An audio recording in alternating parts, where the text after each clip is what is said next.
what we're going to do in today's lecture is just go through it and discuss the solutions to the questions, get you prepared for the class test on Friday. So let's just work our way through them, and you'll get some idea of the solutions and what's expected, and so on. Okay. So question 1. We've got a vector function of one variable. It's defined here. And we're asked to consider the function and it's the curve associated with that function. We're asked to compute the unit tangent vector to the curve, prove that the curve is smooth, and calculate the arc length of the curve from the point associated with t equals 0 to the point associated with t equals pi. So let's have a look.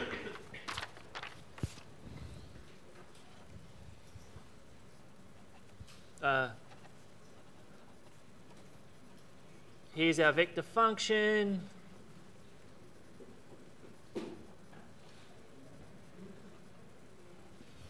So firstly, what is the curve associated with this function? Anyone know? If I was asked to sketch it, what would it be? A spiral or a helix or a spring, a coil, whatever you want to call it. So let's just recognize that.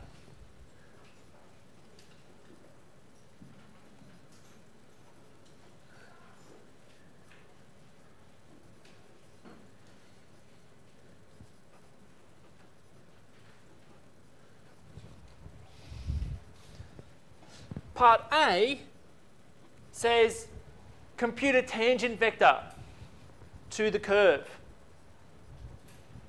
So how would we, a unit tangent vector. So how would we compute a tangent vector? Anyone remember? Differentiate. Right, that'll give us a vector that's a tangent to the curve, and then I can normalize it.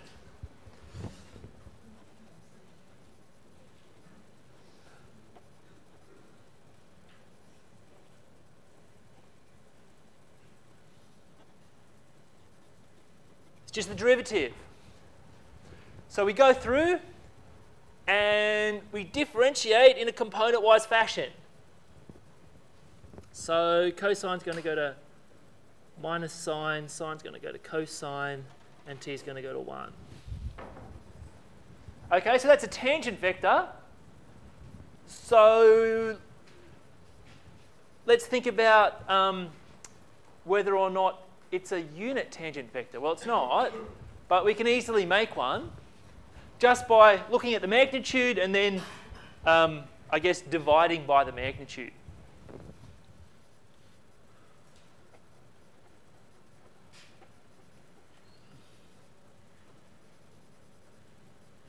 So you square the components, add them together, and take the square root. So this is going to be sine squared cosine squared plus 1. Now, in this situation, we can use just our trig identities. This is going to be 1, so the magnitude of the tangent vector is constant. It's always root 2, no matter where you are. That's not true in general, but for this helix, it's a nice property. So, our tangent vector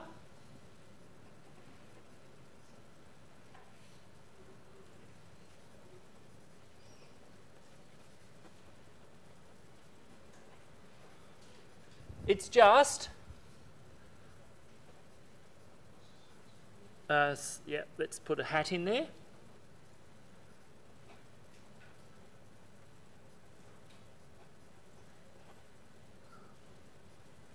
So it's just this with a factor of 1 on root 2 out the front.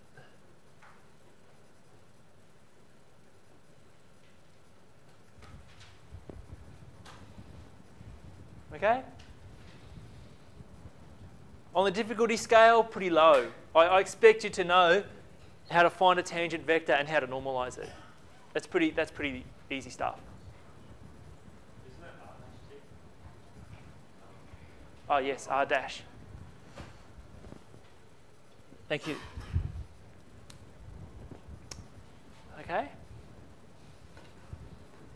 All right, let's have a look at the second part of the problem. Part B, prove that the curve C is smooth. Now, that might seem like a lot of work, but it's not too bad because you can use what you've got in A to do this if you really wanted to. So what do we need for a curve to be smooth?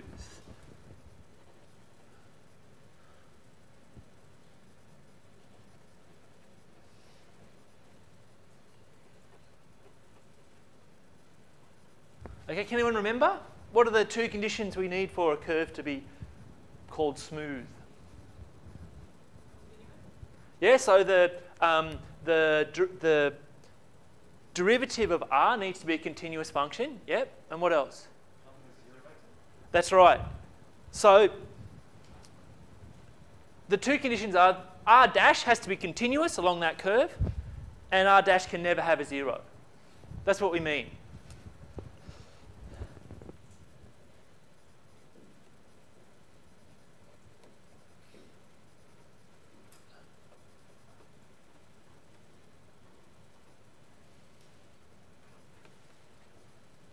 Okay, when I say never 0, I mean never the 0 vector. Okay, well let's actually have a look at what we've computed in part A. We've already computed the r dash in part A, it's here. Is this a continuous vector function?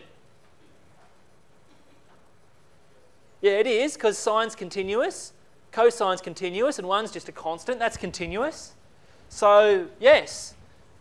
Because each of the components are continuous, the whole thing's continuous.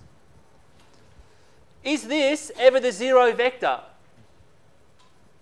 No, why not? Because of this fella. Okay? So it's quite easy to show from part A that our curve C is smooth. So let's just put that into words. Now, of course, you don't have to write all of this down in the exam. What I'm trying to do here is give you some solutions, but also explain what I'm doing in a little bit more detail.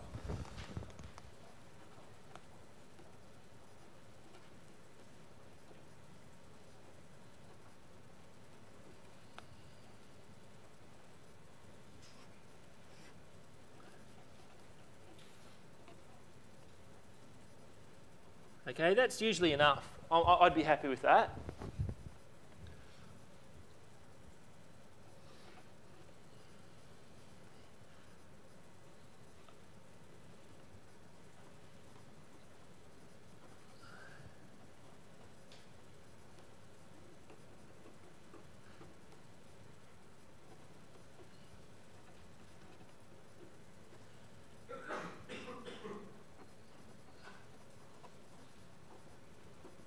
So if I put those two things together, I get C smooth. Can anyone think of another way of showing that the derivative vector is never 0 without looking at the components? Calculated in A. I've calculated also the magnitude. Now this is never 0, okay? A vector is the 0 vector if and only if its magnitude 0. So that's another way of doing it if you can't do it in a component-wise fashion. Cool. Okay, so what's part C? Part C, calculate the arc length of the curve section from t equals 0 to t equals pi. Again, this looks like a lot of work, but it's not. You can use what you've calculated in A to do this essentially in one line.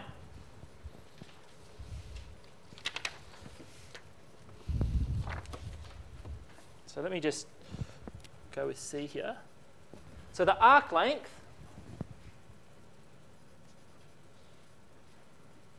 say L, is just the following. So A and B are just numbers. In this case, A is 0 and B is pi. and you've got the magnitude of the tangent vector integrated. So in this case, what's this? It's equal to a constant. That's kind of nice, isn't it?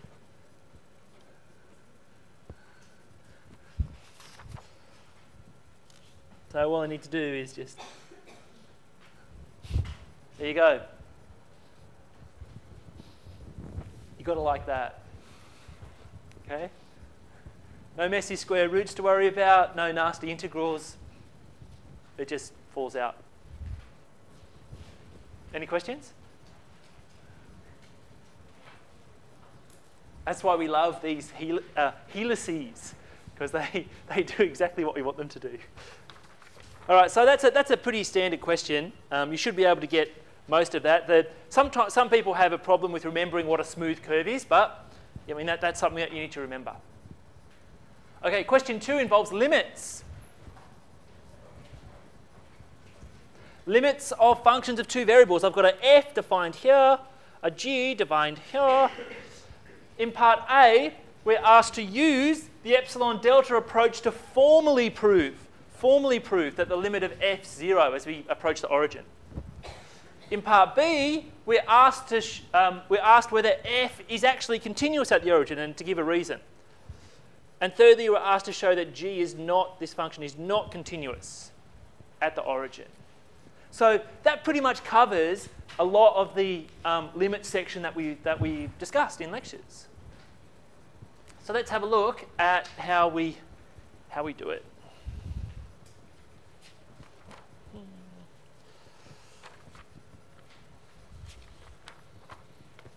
Okay, so this is question 2 now. Let's go with A. So here, f of x, y is defined as the following.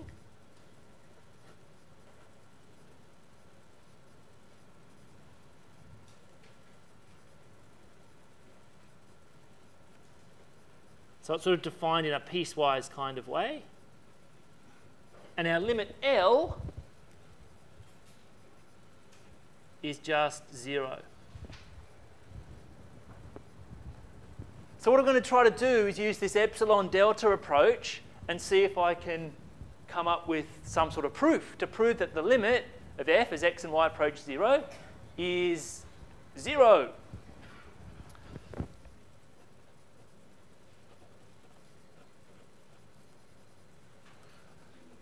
So we start with this, and we try to play with it a little bit. Where do you want to see it? Somewhere. Okay, it's all right. All right. So this bottom line, we want to substitute in our f, substitute in our L, and then play with it and get something like x squared plus y squared all square rooted. Okay? That's the thing you're aiming for. You're trying to get this bottom line into something like root x squared plus y squared. That's what you're trying to do. So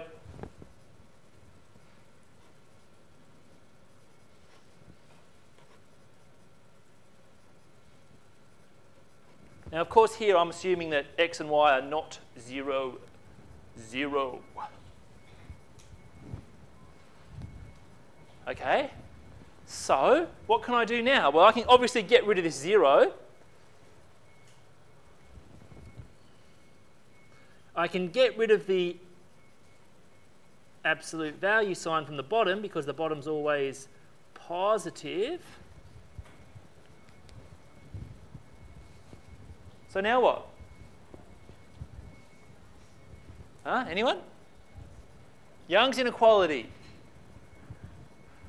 What I would like to do is change this top bit into something involving, say, x squared plus y squared. Then I can cancel off with the bottom bit. Okay? That's what's going through my head. So what I'm going to do, and I showed you this in class, is use an inequality called Young's inequality. Now, Young's inequality is just the following.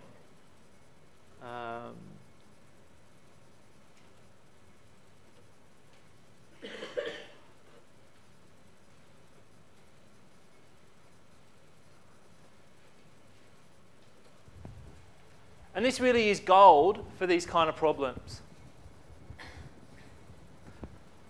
So what I can do is replace in here and here, just replace A with absolute value x and y with absolute value y, so I'll get the following. So this isn't quite a 2 here, but I can take the 2 down there, so I'll get something like this.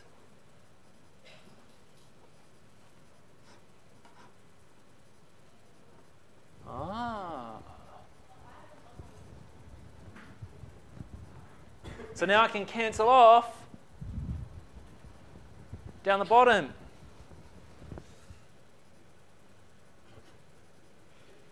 Oh, goodness. I've got what I was searching for. I've got something involving square root x squared plus y squared. Pretty good. So what do I have to do now? Well, I want to choose some sort of delta, right? So this will be less than epsilon when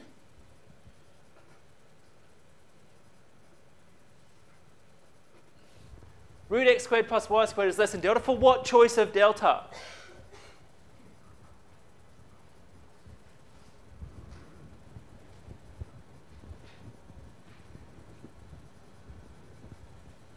Anyone know? Will it work with epsilon? It may work for that choice. There's probably a slightly better choice. Will it work for epsilon? Yeah, it probably will work for epsilon, but there's a more natural choice. Yep. Yeah, 2 epsilon, right? All you want to do is cover up that and make root x squared plus y squared, so that comes up there, and you'll get this.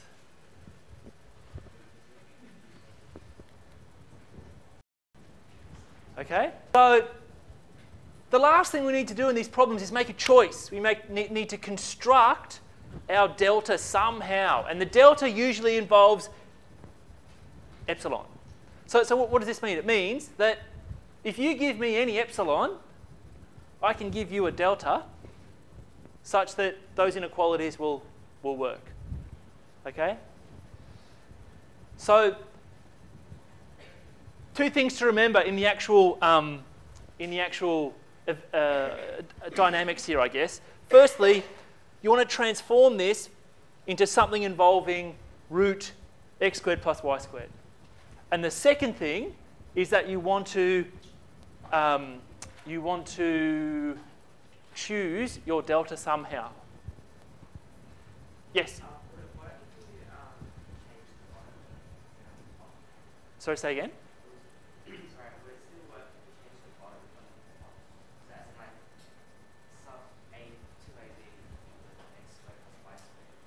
Yeah. You've got to change the... Oh, you mean down here? Oh, yes, you may be able to do that as well. Yeah. Like, there are no hard and fast rules with how to do these problems, okay? If you can see another way of doing it, maybe using... And you were using Young's inequality there as well, were you? Yeah, right. So that would have worked as well. But remember, I've kind of taught you two powerful things for limits. One involves Young's inequality. One involves adding things. Like, I remember there was an example last time where instead of like an xy, it was like an x squared up here. And so to get it to like x squared plus y squared, you form a little inequality and you add a y squared in there. Any other questions for this one? Yes? Is it valid to then go keep the half root x squared plus y squared? Yep. Can you just say that's less than root x squared plus y squared could be less than epsilon? Yes. Yeah. Yep. I've sort of compacted it down here. Like you can write more. I haven't sort of. I probably should have written a couple more words here. But as long as you're clear with your solution, that sounds fine. Okay. Any other questions? Okay. So that's part A. Part B, is f continuous? Why not? Well, probably some of you worked this out. You can do part B without knowing anything about part A.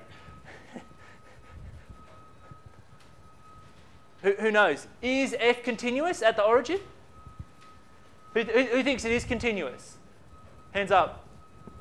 Who thinks it's not continuous? Okay. All right. It is continuous. Who can tell me why? So say again?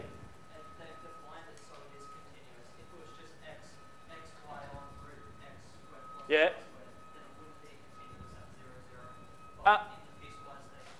Yeah. So, okay, so the important thing here is that we calculated this limit, we got 0, and that's the value of the function at the origin. Okay, remember, a function's continuous at a point if the limit, as you approach that point, is equal to the value of the function at that point. Okay, so all you really need to do for part B is write down, maybe one line. So this is true part B.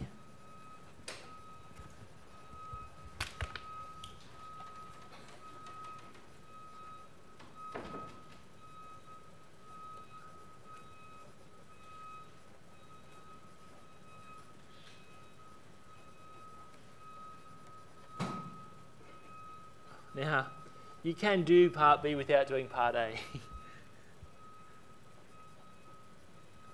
That's it.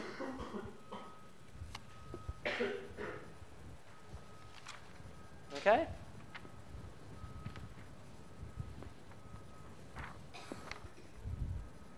Easy. Part C, show that G is not, so here's our G, show that G is not continuous at 0, 0. So what would we want to do there? We'd want to show that the limit, as you approach the origin of G, is not equal to the value of G, i.e. 0. Can anyone remember a method for showing that limits don't exist? Yes? Yeah, the two-path test. So part C is pretty much just showing that the limit, as G approaches the origin, doesn't exist by the two-path test. So there's no way that limit can equal 0. If the limit doesn't exist, it can't equal anything. So let's have a go at that.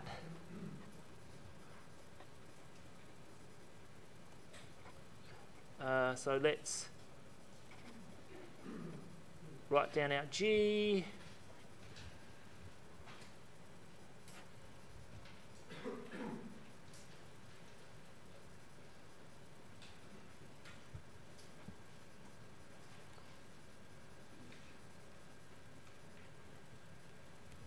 We claim this G is not continuous at the origin. So we're going to use the two-path test here. Now, remember, the two-path test involves choosing two curves. And as you approach the origin along those two curves, you get different limits. But there's a nice way of rolling all of that into one. So let's approach 0, 0 along the following curves. Now, the one thing with the two-path test is how do you choose the curves? Well, let's look at our function. I've got x squared y, x to the fourth y squared. What you want to do is choose your function, your curve, be it a line or a parabola or something else. You want to choose your curve so that you get the same powers up here as you do down here. Okay, you want to end up with the same powers so you can cancel off. So can anyone suggest what might we choose? Say y equal to some curve. What should our curve be for this one? Alpha x squared. Well, if I put in alpha x squared, where alpha is, say, a non-zero constant, I'll get x to the power 4 up there and x to the power 4 in here. So they'll all be the same. Okay?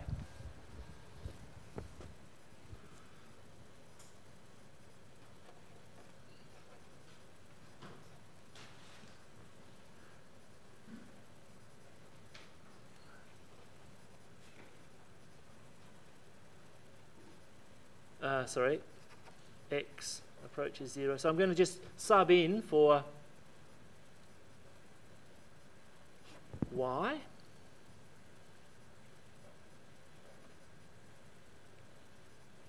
Now I can cancel off those x to the fourths.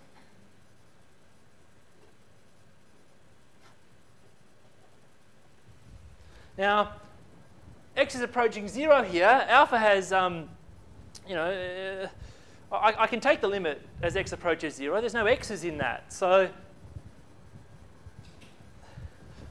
my limit is a function of this alpha, this coefficient alpha. So if I change alpha, if I go through two different parabolas, my limit's going to be different. I'll get two different limits.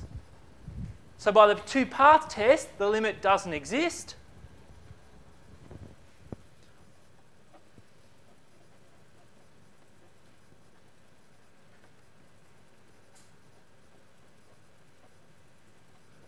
And so, G cannot be continuous at the origin.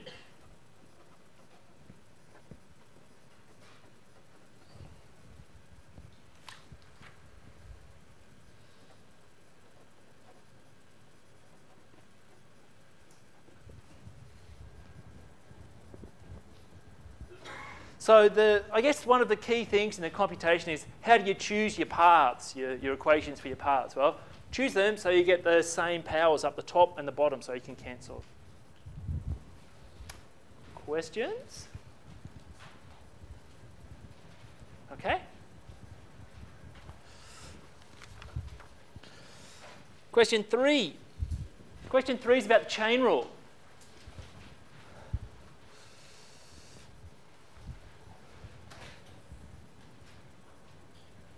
Now, I've slightly changed. I noticed a typo when I uploaded question 3. Sort of the wording wasn't very good, but so you don't have to copy this down. It's the same question virtually.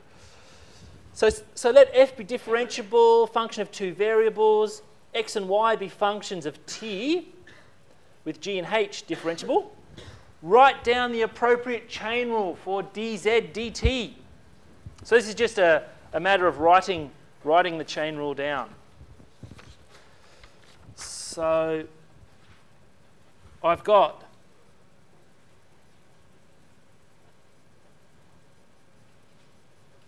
f's a function of two variables.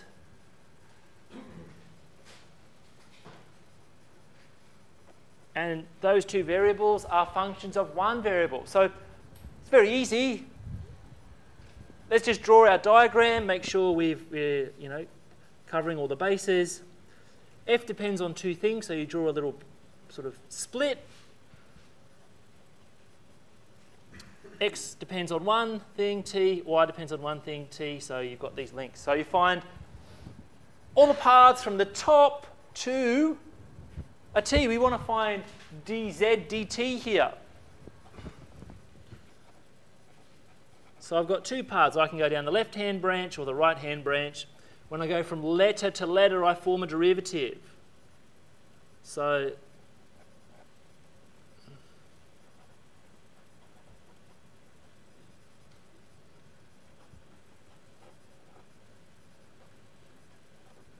easy. So we're asked to write down the chain rule. There's a chain rule. Nothing hard.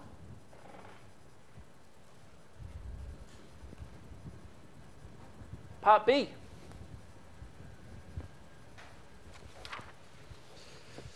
Show that if f is of this form, it satisfies the following PDE. So what we want to do here is calculate the partials in the PDE, z sub u and z sub v, and show that they satisfy this equation. All right, so just show the left-hand side equals the right-hand side. So how do we do that? Well, it's just the chain rule again.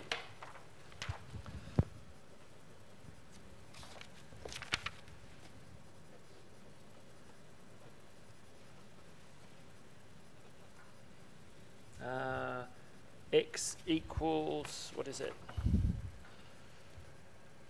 U minus v. and y equals v minus u. So let's write down the chain rule for that one.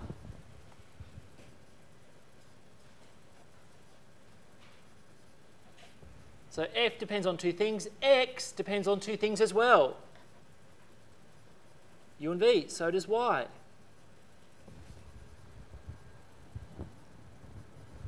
So let's calculate the partial derivatives in our equation, z sub u and z sub v, and then we'll show that the equation balances. So let's form, I guess you can write z equals f here. So z sub u, what's that going to be? It's going to be df dx times x sub u plus df dy times y sub u.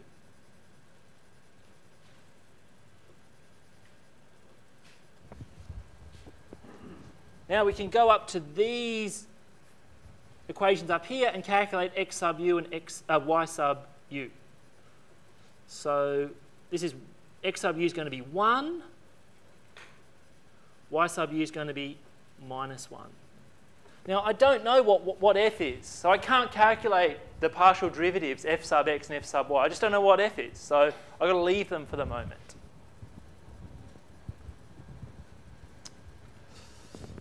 What about z sub v, dz dv? Well, just go through and find all the paths to a v.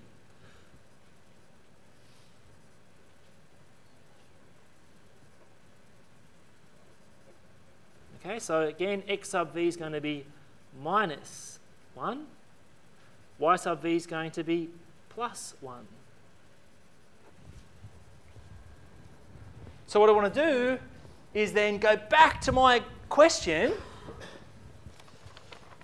and add the two things on the left-hand side together. Okay?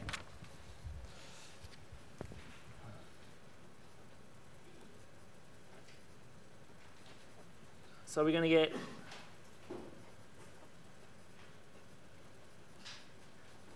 all of these, and they're going to cancel. How nice is that?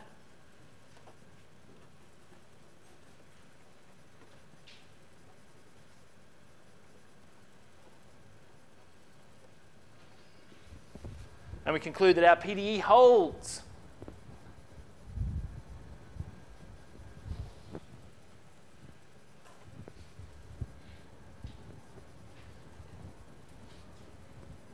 Any questions? It's, again, a pretty standard problem involving the chain rule.